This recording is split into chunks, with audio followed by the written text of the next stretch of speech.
The goal for the presentation today is to present 10 steps your nonprofit can take to be more successful at online fundraising. But before we jump into all that, here's the obligatory About Me slide so that you'll know who you're chatting with today. My name is Ronald Pruitt. I'm the president and founder of For a Good Cause. I've been helping nonprofits build websites and raise money online for over 20 years. My company, For a Good Cause, is an affordable and effective online fundraising platform for small to mid-sized nonprofits. You can check us out at foragoodcause.com. I also want to give a shout out to the host or sponsor of this webinar, the Community Foundation of Northeast Georgia. The Community Foundation is partnering with myself on this webinar as part of their education programming to support the nonprofit community. The foundation is also a client of ours. You can check out the great work they're doing in Northeast Georgia by visiting them at cfneg.org. Thanks again to them. All right, here's where back to where we were here. Here's what we'll be up to today. We're going to work our way through 10 steps to online fundraising success. This will be somewhat of a high-level discussion. We certainly could spend an hour on each of the 10 items I'll work us through. I want you to use what we covered today really as a checklist for your organization. Are you doing enough in these 10 areas to be successful at raising money online? If not, I want you to take action on any step you think your nonprofit can improve on. If you stick around to the end of the presentation, which I hope you will, I'll have some free resources for you, including our 2018 online fundraising benchmark report, full of stats on the millions of dollars processed through our platform in 2018 and stats on who the online donors are. At the end, we'll also open up everything for Q&A. Don't be shy. I could tell you guys are not shy already by telling me to get that microphone on. I'm happy to go back through any of the slides you saw and talk more about the topics that you're most interested in. Ready? Let's get into it. Let's start off by talking a little bit about why online fundraising should be important to your nonprofit. This probably seems like a no-brainer, but I know some of you will go back to your executive directors today and get told that your online fundraising is just fine, or we don't have time to look at that right now. So it's good to have some talking points about why online fundraising is so important. First off, the techniques normally involved in online fundraising are very cost effective. You can send thousands of emails soliciting online gifts for pennies on the dollar compared to print campaigns. It is also more cost effective to process online donations. Heck, the donor is doing all the work versus you processing checks and other payments by hand. You also can launch campaigns quickly. Donation and other fundraising pages with the right tools in place, and we'll talk about that later, can be created very easily and quickly. The bottom line is your donors want to give online, even those that are receiving offline solicitations. In fact, 50% of both millennials and Gen Xers say they've given online in response to a direct mail letter. And this is not exclusive, just to younger donors. In fact, 10% of online donors on our platform are over the age of 65. Online giving is going to hit every generation, and it's one of the fastest growing segments of giving, increasing a whopping 23% in 2017, for example. And since all of this is electronic, it's easy to track results. You can know how many potential donors opened your emails, clicked your donate links, visited your website, visited your donation page, and what marketing messages drove them there. Online fundraising is very important to the growth of your nonprofit. Now, you might be attending this webinar because something in your online fundraising is not working for you. Let's look at a few reasons why you're not raising enough money online as you'd like. These are certainly not all the reasons that it could be, but these are some of the things that stick out to me in my 20 years of doing this. One, you simply aren't getting enough traffic to your website. Your calls to action or the reason potential donors should give you their money simply may not be convincing. You can't convince them to come to the website to learn more about you or give once they're there. This is a basic, fundraising fail. Two, your fundraising pitches don't emphasize online giving. For example, when you send out a direct mail letter, anywhere in that letter, do you even mention that a donor can go online and complete their gift? Do you outline the steps to do so? Three, your website just isn't great. There are so many bad websites out there. If you feel like you have one of these, you are not alone. I can certainly tell you that. We'll definitely be doing an hour on this later this year, another webinar. When you look at your website, does your website make your organization look active and successfully making an impact in your area of need, or does it make you look outdated and fail to show any impact of your work? Or is it just plain hard to find on where on your website I'm supposed to donate? Finally, you're not getting enough online donations because you can't close the sale, because your donation page or the donation checkout process is just too confusing, not compelling, or too hard to complete. Let's jump into the 10 steps now and see what we can do to address these and other issues that you might be having. Our first step to success is making a commitment to online fundraising, making it an important part of the strategic planning that you're doing at your nonprofit. I'd say you're on your way there, making that commitment here today by attending this webinar. First off, I want you to understand that online fundraising is not a passive endeavor. Having a donate button on your website is not the end of your work. It is only the beginning. You are not Kevin Costner from Field of Dreams. You cannot just build it and he will come. You must lure donors to your website, to your donation pages. I hear so many nonprofits that maybe have a PayPal button or some other donate button on their website, and that's the extent of their plan to get online gifts. They're hoping to catch a few online donors that just happen upon their site, catch a few random donations. It just doesn't work. You must actively solicit online gifts, actively work to get donors to your website, and make it easy for donors to give once they're there. Committing your nonprofit to online fundraising also means that online giving is not a silo onto itself. I want you to start thinking about multi-channel fundraising. This means that your marketing channels are working together with a campaign message consistent across direct mail, email, phone solicitations, and social media.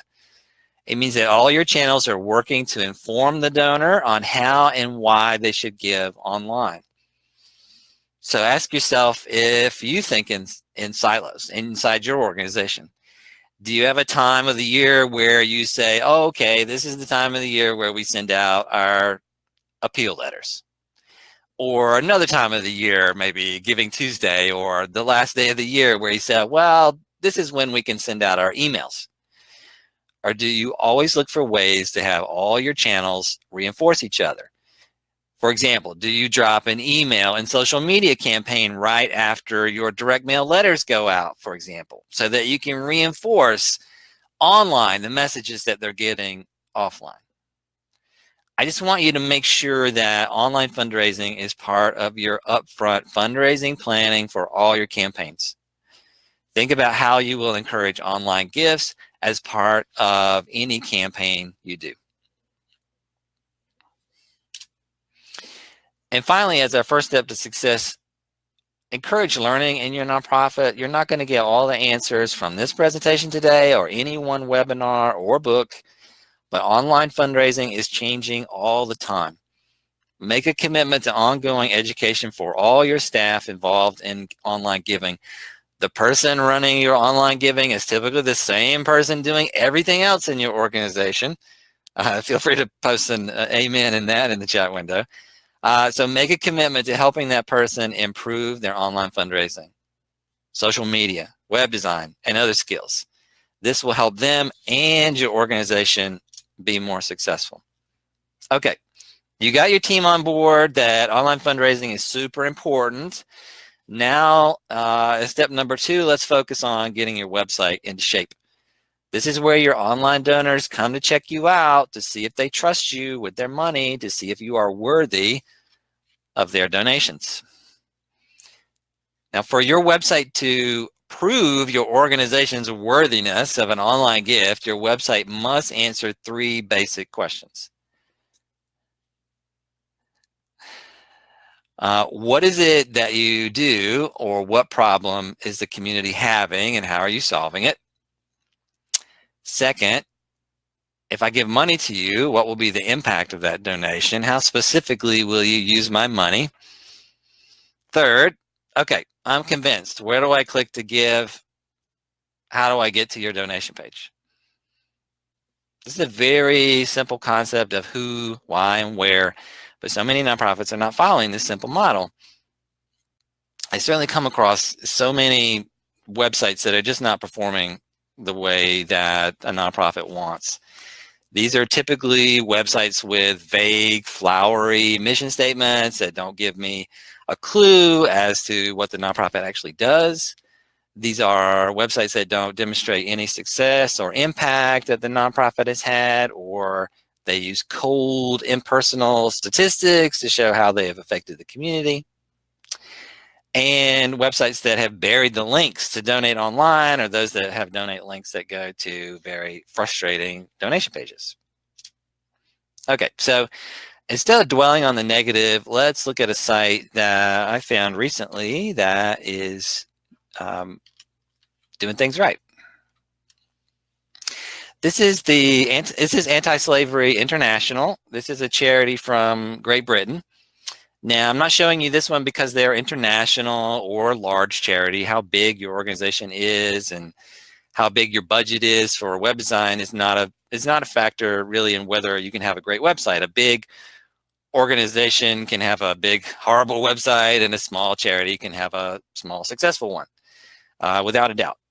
So I want to show you this example really because of the content choices that they're making. They are answering the simple questions that we posed before. So let's look at the sections on their site and what they choose to talk about.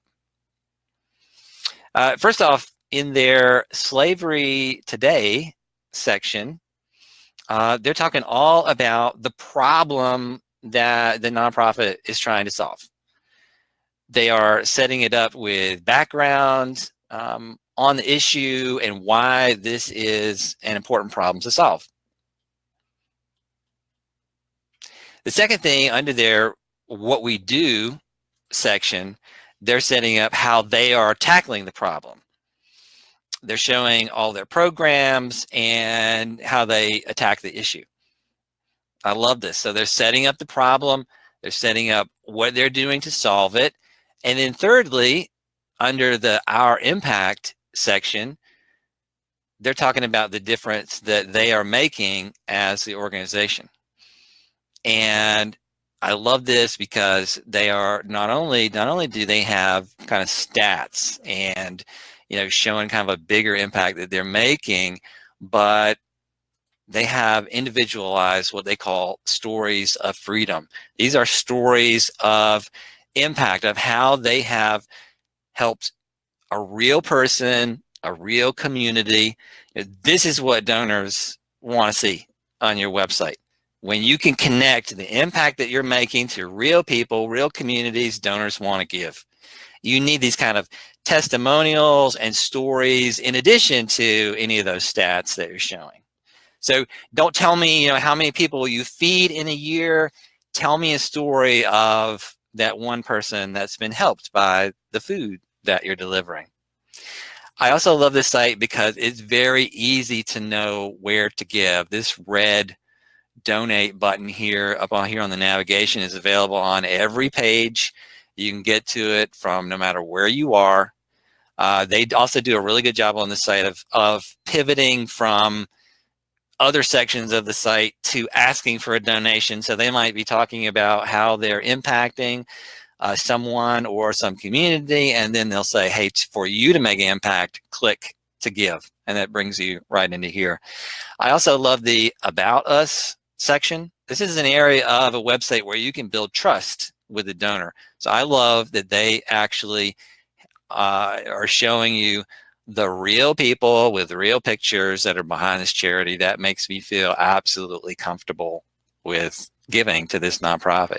If there's any quibble that I have with this site is that when you click the donate button, it sort of goes to more of a ways to give page. I would actually pull a lot of these various ways to give and put that under its own section. And then I would link the donate button to go direct to the donation form to make a gift. That's one less click for the donor, and they can kind of jump them right into giving. So for you guys, I really want you to just kind of go back and audit your website, see how you measure up in answering those simple questions with simple answers, very straightforward, practical answers of why donors should give to your nonprofit. All right, so now that you got your awesome website, you need more traffic to that website. One place that you can get that traffic from is from Google. Google has a grant program where they give away up to $10,000 a month in free text ads. These ads can be used to advertise your nonprofit and bring potential donors to your website to learn more about you. So what does this look like? Let's tab back over here. Let's go to Google and let's type in animal charities. And you'll see up at the top here, there's a few ads. Like here's one for the American Humane Society that brings you into their website. This is exactly the kind of thing that you could set up for your nonprofit is these text ads. They're connected to keywords. So someone will type in a keyword and your ad will be displayed. The ads typically run about $2 a click, so you can get a fair amount of traffic for that, for the $10,000 a month that's being donated to you by Google. You know, if you can entice users to click on that ad, you can go to this URL to learn more about the eligibility for the program and how to apply. There are some restrictions, such as it only being available to 501c3 nonprofits, and then to only certain types of nonprofits under that.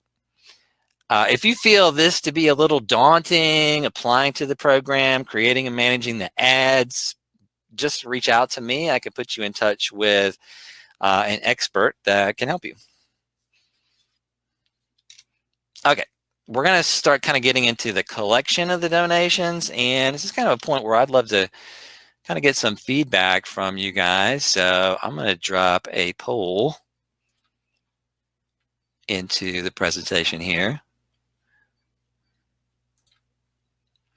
So the poll question is, if 100 potential donors visit a donation page, how many of those do you expect will complete an online donation? So you've gotten somebody to visit your website. They are convinced that your charity would be worthy of a gift.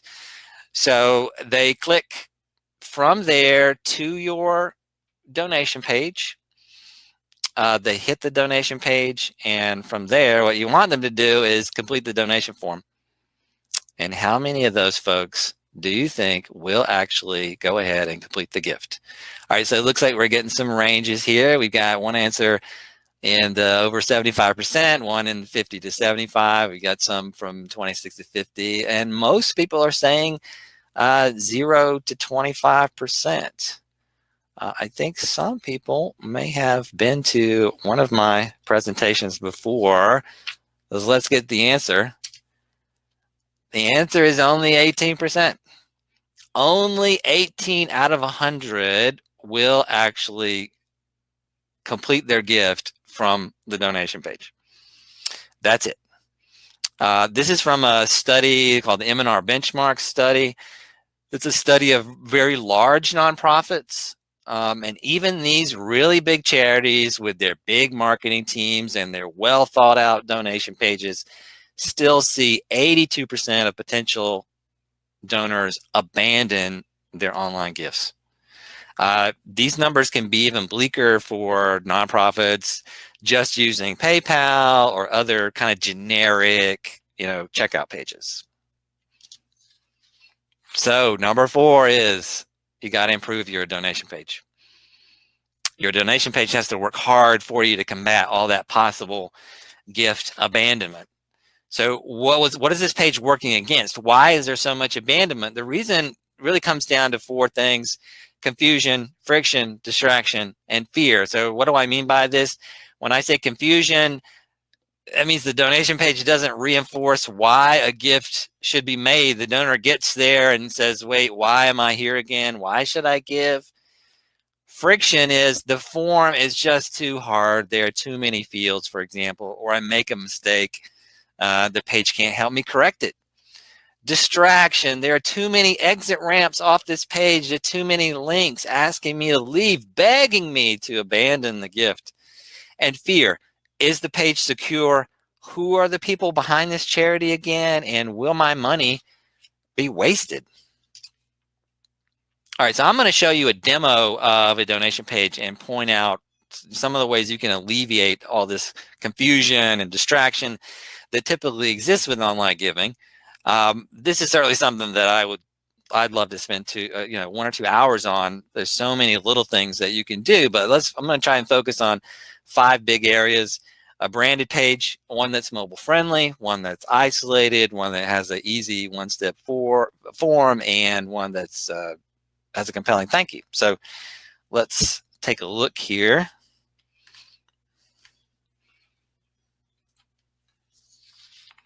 This is a kind of a demo version of a donation page from the Girl Scouts in Northeast Texas. This would be an example of an everyday donation page that would link from a donate or donate now button from the nonprofit's website. So let's talk about those 5 elements. First up is a branded page that tells a story. You can see this page has the Girl Scout brand, colors, logo, and it tells a story through a headline and a short appeal about building courage and confidence in young girls. That's what your donation is going to go to. So studies have shown that branded donation pages raise 6 times more than non-branded pages. You need your logo, colors, images, your branding, not another company's branding, but yours. You need that on the donation page. You need to have this kind of point of sale content, a strong headline, an appeal that reinforces why a gift is needed. Too many nonprofits are sending donors to blank generic forms with no marketing message, or a checkout process like PayPal that really that's branded by that third party. So, most potential online donors, when even they get to this page, they're just window shopping. They need more convincing. Your marketing message and brand is going to do that. Plus, you should be sending your email, folks that are learning about you on email and want to give, or social media, all those postings should be sending donors directly here, not to your website where they have to slog through all your information to then give. So you need to make sure that this page has that kind of copy and marketing to convince people to give. Even better is this little story that you're telling up here, on top of the donation page. A really great idea is to have that continue a story that you started in an email or that you started in a direct mail letter. So they can go online and sort of get the end of that story and then say, this is really important. I need to give, and boom, I can give direct from the donation page. The second thing is mobile friendliness. So no matter how small or large this page is, no matter the device that they're using, a smartphone, a tablet, anything in between, the page needs to be mobile friendly. Over 40% of the traffic that we get on our platform is from mobile devices. So your donation page needs to not only work on a mobile device, but it also should be easy and compelling. The donation page needs to be isolated. You kind of see on this page, there's no, distracting links that are looking to take the donor off of this page. Here, we're kind of taking a clue from Amazon.com. Amazon has millions of product links available to you when you're shopping, but when it's time to check out, all that goes away. Do the same with your donation checkout process. Don't embed your form on your website with dozens of navigation, sidebar, and footer links that are there to distract the donor. Focus them on completing the gift. sort of set up that the path off of this page is to give us money. The fourth thing is an easy one-step form. When you guys think about donation pages, I want you to only ask for the information you need. This is typically contact info, what you're giving, and payment information. So the easier you make your form, the more money that you raise. Another kind of e-commerce example, Expedia, when they first were getting started with their company, they shaved one form field off their checkout process, and they earned an additional $12 million because of that easier checkout process. To reduce fear on your donation page, you need to explicitly say that the donation is secure. You can do that explicitly with words or through things like this, a trust logo. And then you'll also reduce fear if you have some contact information directly on there. Sometimes just a little old-fashioned customer service and people knowing that they can contact you with questions, that goes a long way to helping convert the gift. And lastly, let's not forget about the thank you. I'll go ahead and click to complete the gift here. With the thank you, first off, you're going to send an automatic email from a real person with a real email address, not really from you don't want it to look like it's coming from the system, so to speak, with a heartfelt thank you that reinforces why they gave. And of course, has all the record of the gift on there. And then design a thank you screen that offers them more opportunity to support you, from sharing your website on social media to even giving them the ability to go out and acquire a matching corporate gift. We've got a ton of resources on our blog about donation page optimization. I encourage you to check that out to certainly go further on this topic or really any of the topics that I'm touching on today. For our step 5, I want you to promote 2 great online gift options, a monthly gift and a tribute gift. You may have noticed those options on the donation page that I just showed. For monthly giving, I mean, I tell you, if your nonprofit doesn't have a monthly giving program, I encourage you to create one. It can mean predictable income for you. You'll find that you raise more money because monthly donors give more over time. Your donors will love it as well because it allows them to spread out their gift, and they'll love the relationship that you build with them as you educate them monthly on the impact that you're having with their dollars. So how can you encourage monthly gifts online? It's often as simple as dedicating a page on your website to promoting it. Let's look at an example. Many local Big Brothers Big Sisters organizations have a monthly giving club called Matchmakers. You give monthly, you become a matchmaker, helping to match a child with a mentor. This page here on this site, one of the Big Brothers Big Sisters, this explains the Matchmakers program, explains why you should join it, talks about the different giving options, and most importantly, the impact that you'll have if you make a gift.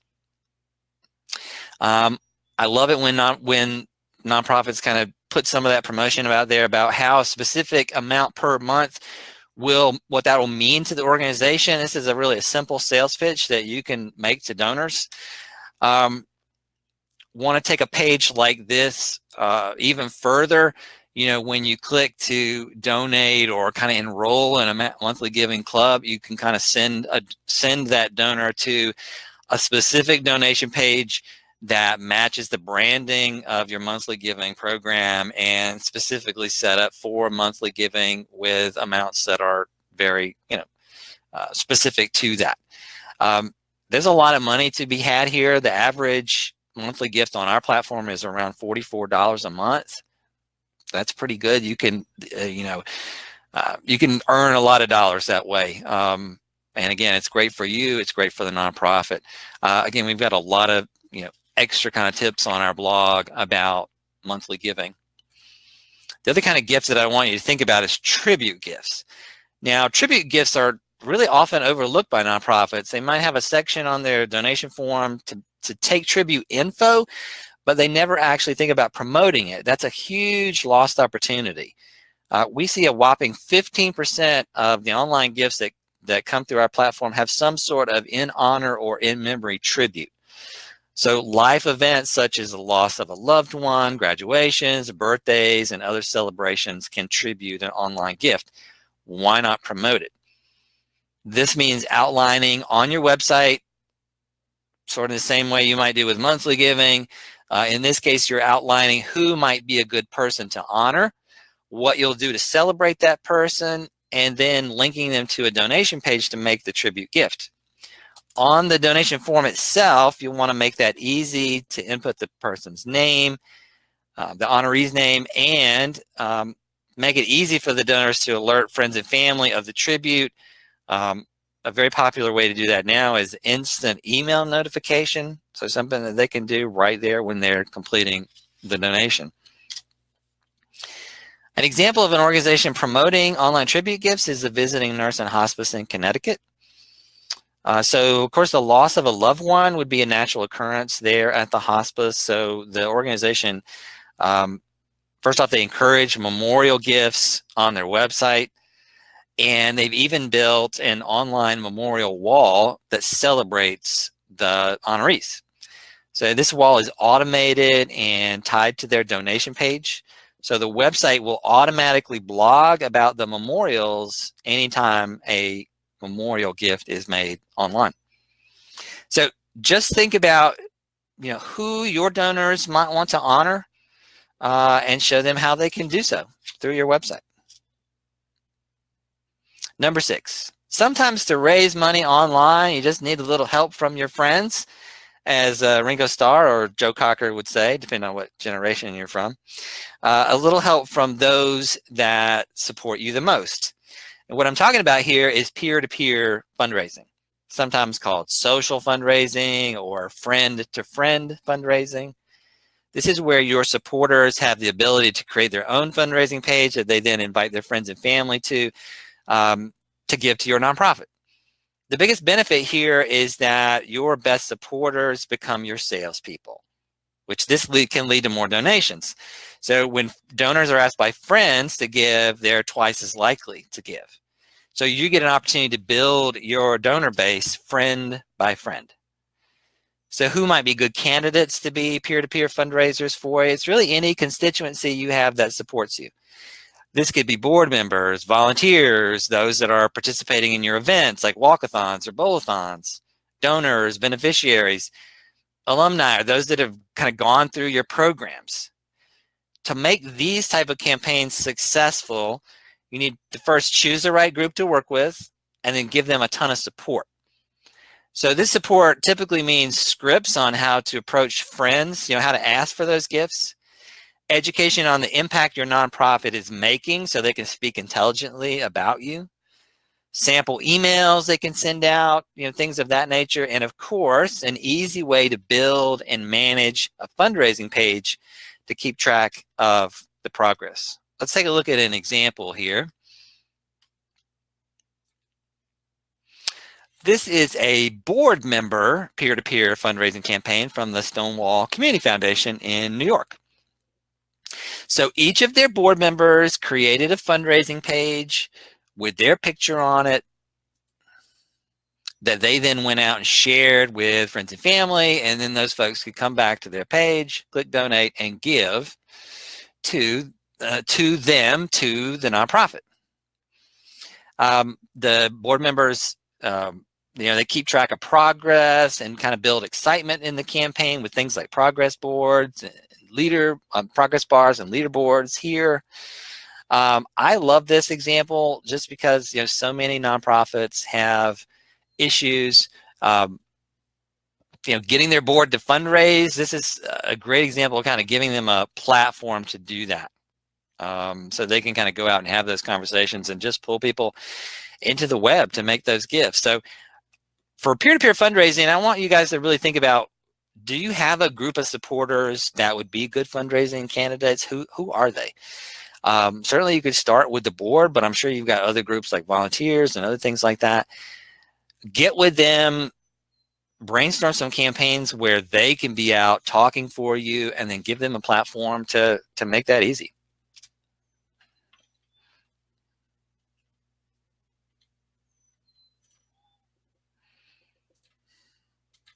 Number 7, fundraise with email. Email is one of the biggest tools that you have available to you in your online fundraising toolbox.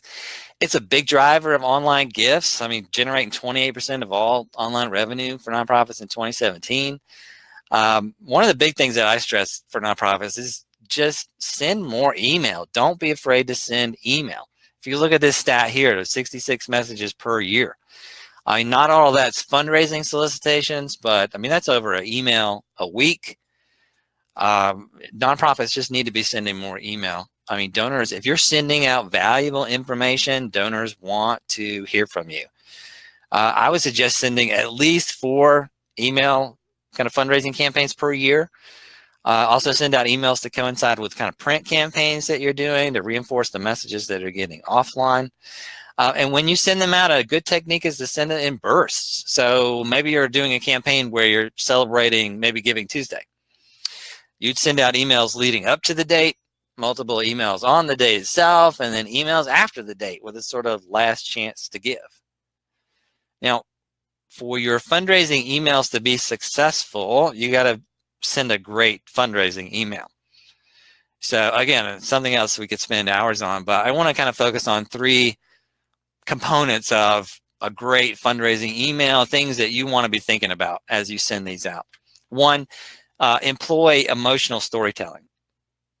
There's really 2 things here. You're telling a story of impact, you know, a story of someone, something you've helped or maybe you will help with a donor support. And then you got the emotional part. You're tugging on the donor's heartstrings.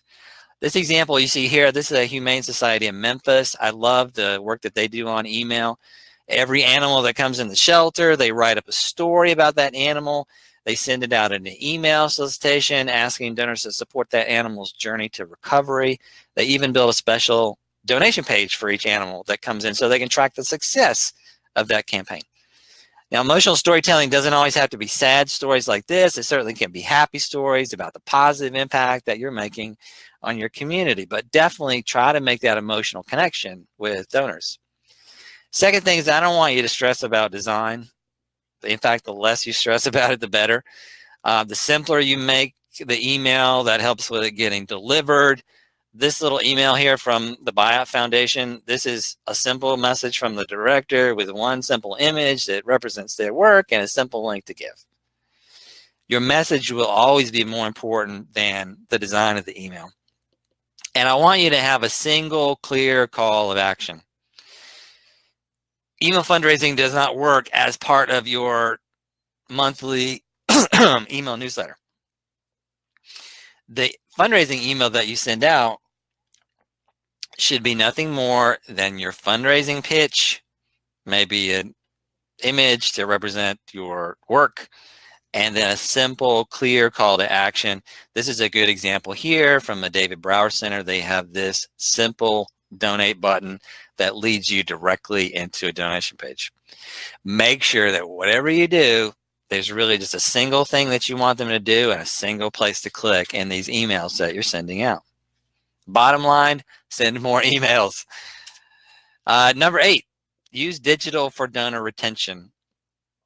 This is all about getting these online donors that you're creating, getting them to come back and give again.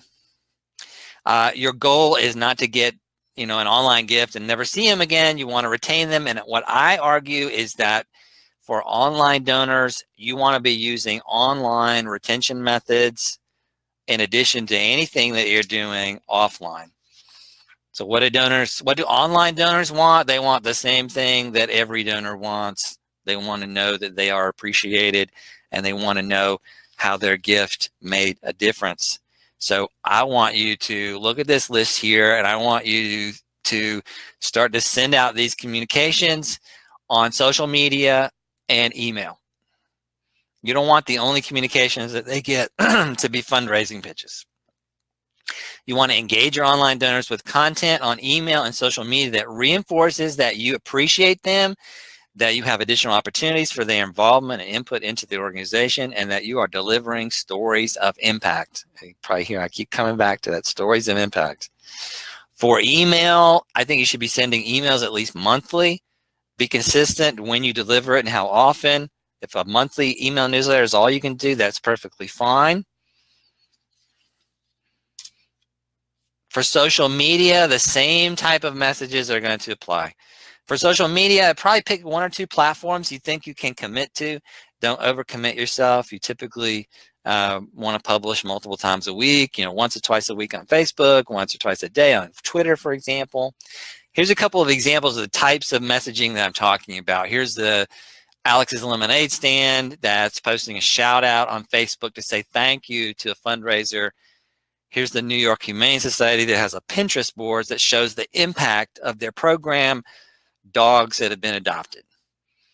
I want you to think about how you use communications online to help retain online donors.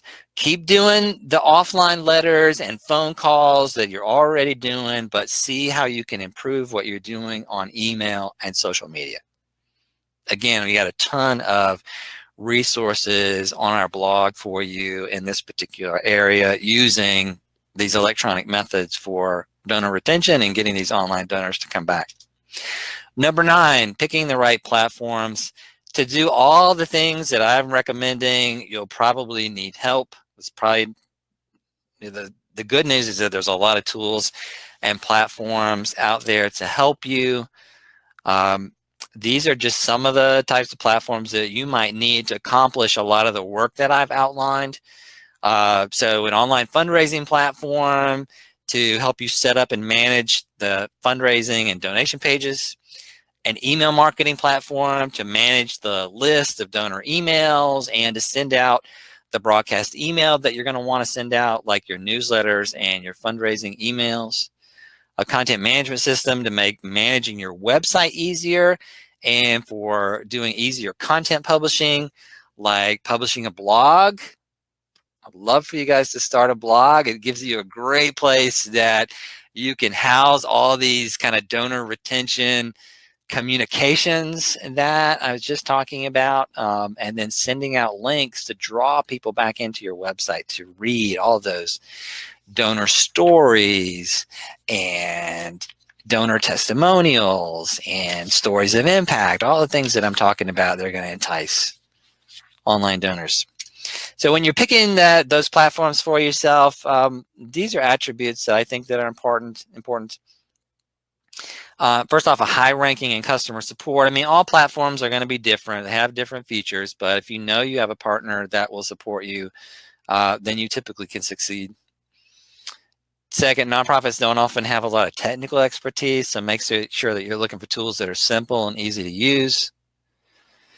Make sure that the platforms are presenting your brand. We've talked a lot about that today and how that contributes to your online giving success. We talked about that with the donation pages.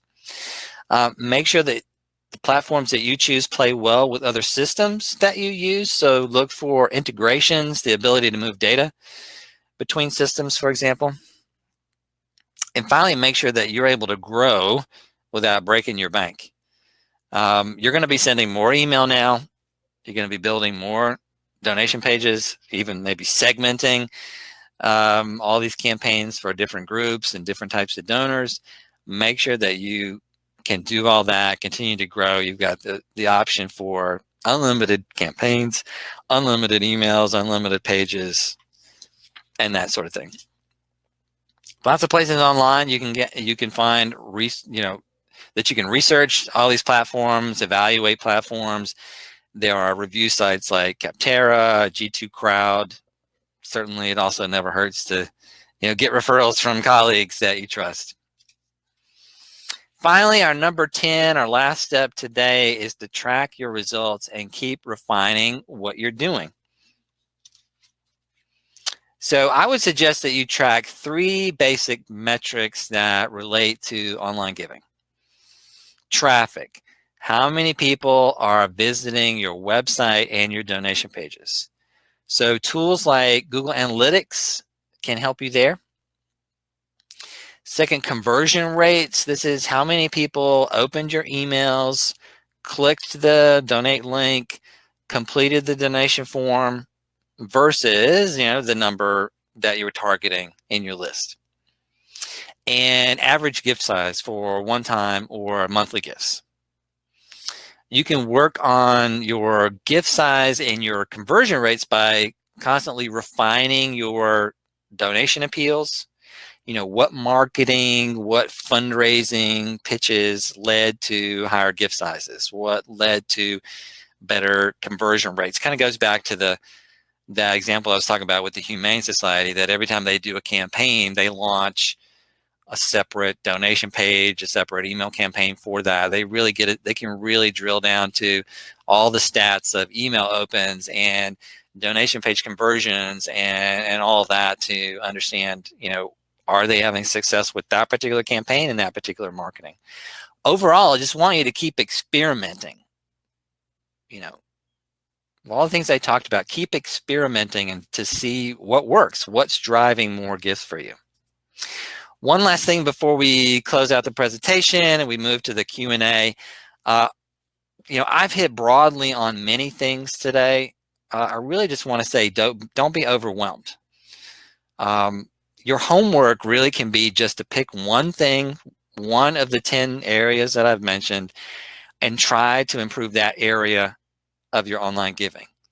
If you do that, you will certainly be on your way to success. So thanks for sticking around to this point. At this point, I'm going to drop in some resources into the chat area for you. Give me just a moment. Share a couple of handouts here. So what I'm dropping in here is, first off, our donation page checklist. This is something that you can use to see if your donation page is user-friendly. So feel free to download that. We also have our 2018 online fundraising report, which is on really all the online donors that came to our platform and how you can best reach them, a breakdown of demographics and all kinds of things there. Certainly, as you look this over, let me know if you have any questions and that sort of thing. At this point, we're going to kind of jump into the Q&A. So if you have any additional questions that you want to post, certainly you can jump into that now. I see I've got a question here. Can you repeat how many emails a small nonprofit should send a week or a month? Yeah, so I think at a minimum, you need to be sending one email per month. That could be your, just a straight up email monthly newsletter. So, and in addition to that, I think you should be doing at least 4 email fundraising campaigns during the year. So that could be, that's probably not one email per campaign. Like I said, you're sending those sort of in bursts around a particular theme. So whether that's a particular day or whether that's, sort of an end of year campaign, an Easter campaign or a Christmas campaign or something of that nature, you're going to be sending emails all around that. So I would definitely say, one email a month per minimum, or maybe even more than that. For my subscribers, I send an email every time I have new content. So if I publish a blog posting, something that I want to share, I send out an email about that. So that's another way to approach it, sort of anytime that you have that. Let me look here. I see you say we hold several programs a month that need to be promoted. And how often should you email your constituents leading up to each program? Combine programs in one email? I actually would kind of lend to, if you're having a program, an event, it's on a certain date, I would, I'd send multiple emails about that, maybe 2 or 3 leading up to it. And then certainly an email to follow up after the event to show how it went and that sort of thing. For this presentation that I did today, we sent reminder emails. I sent emails out initially to my list to discuss the event. I think I sent 3 of those, and then we had automated reminders that would go out to that. So that's kind of what I would do. To have all the steps in the webinar you mentioned in this webinar, what is the estimate budget cost to do all 10 steps?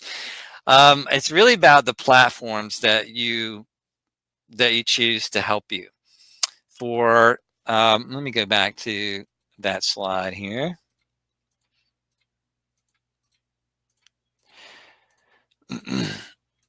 So when you choose an online fundraising platform, you are typically going to pay some sort of monthly fee and some sort of transaction fees, to process credit cards online. Typically things for that, looking at less than $100 a month for that. Email marketing platforms, they range anywhere from free, tools like MailChimp can be free if you send out less than 12,000 emails a month, to I'd say for small nonprofits, they're typically not going to pay more than $50 a month for that. Content management systems, to improving your website, you're probably going to be pulling in a web designer really to help you there to make improvements to your site. Typically, I used to build websites for nonprofits, so we would typically charge anything from $1,000 on the low end to kind of make small adjustments, upwards of $10,000 to really do kind of a really sophisticated site. Again, it's really more about the content that you're publishing on your site, as to the success that you're going to have. Yeah, and if you have further kind of detailed questions, that I can't cover, I want to hear from you. So if I'm not fully answering that, reach out to me and I can put you in touch with resources for all these types of things. We are an online fundraising platform, my company, so I'd be a little biased on that side of things, but I can put you in touch with a lot of resources. Another question here, how long should the stories, maybe a video associated with the donations be? When you're telling a story, it kind of depends on where you're telling that. Certainly a direct mail letter, a single page is great there. On the donation page itself, you don't need any more than a paragraph, maybe 2 to 3 sentences, because you want to get that person focused on completing the gift there. In an email, I think 2 or 3 paragraphs can certainly tell an impact story perfectly fine. On your website, I would dedicate a whole section of the website to telling those stories and talking about the impact there. Another question here. We have Google Analytics activated. How do we get to the results of it? So if you log into Google Analytics, the first screen that you see there is really going to kind of give you a summary of your traffic, and you can drill on the left-hand side. You can drill into all types of things. You can know what browsers they're using, where they came from. It's kind of almost too much to kind of answer in a short snippet here. We do have some articles on our blog about Google Analytics. If you are struggling with how to use Google Analytics, reach out to me. I know a couple of experts. Give us a call. I know a couple of experts that do work in Google Analytics, so I could put you in touch with somebody to help you understand that. Another question, can you provide a resource where a startup nonprofit can learn how to start an email list? Sure. Again, we've got resources on our blog for you. If you go to, and when I talk about the blog, I'm talking about foragoodcause.com/blog. And if you go into the email marketing section there, we've got a ton of articles on how to build an email list and that sort of thing. If you need more assistance, again, I got a ton of, I've been doing this for 20 years, so I have a great expert network and folks that can kind of help you in those areas. Another question, is it a good idea to call up users for donations? I think you're asking kind of phone solicitation versus kind of online and email. Phone solicitations works really well for some small nonprofits. That's not something that I have a huge amount of expertise in. The only kind of where it kind of comes into play with the online world and in terms of phone is I love it for donor retention. So if you get in a donation of a certain amount, I love if you can tie the online donation page into alerting immediately maybe a board member or somebody of that sort, somebody high in the organization that can pick up that phone, call that donor immediately and say, thank you for your $250 donation, thank you for your $1,000 donation. I love it for kind of the donor retention stuff. On online fundraising, we typically make like phone number is very optional on those forms. I think a lot of online donors, they're not really looking for phone solicitations. They're looking to be follow-up with through email, social media, some of those other donor retention methods that I talked about. Another question here, are there best practices nonprofits should exercise for continuous givers? And I think you're talking about recurring giving, monthly giving. Certainly. And again, here on the blog, we've got a whole section on monthly giving. It's really all about stuff that we talk about here. It's about branding the program. It's about making them feel special, that they're part of it. All the kind of things that I talked about a little bit on when I talked about promoting monthly giving. It's about trying to make things as automated as you can. So taking advantage of automated recurring billing, taking care of credit card errors quickly. You don't want credit cards expire, so you want to take care of that as quickly as you can. There's lots of ways to kind of do that. We even outline a tool here on the blog called Account Updater. That is a tool that actually will talk to the credit card companies once a month to help them help keep their cards up to date. It'll automatically update their cards. So yeah, and again, something that if you have questions about, that you can reach out to us. I certainly want to encourage anybody, if there's something that doesn't make sense that I've talked about, or if you need further information, I want you to reach out to me. So I have all my contact information here in the slide thing. You can also just go to foragoodcause.com and submit something there, and that will get to me as well. I think we're kind of closing in on our time here. I want to thank you so much for spending time with me today. This was my first time on this particular webinar software, so I want to give a big shout out to those at the beginning that said, hey, I can't hear you, and allowing me to get that fixed for you. If you missed anything, we will be sending out a replay of this webinar in the next few days. So thanks again. Thanks so much, and we hope to hear from you very soon.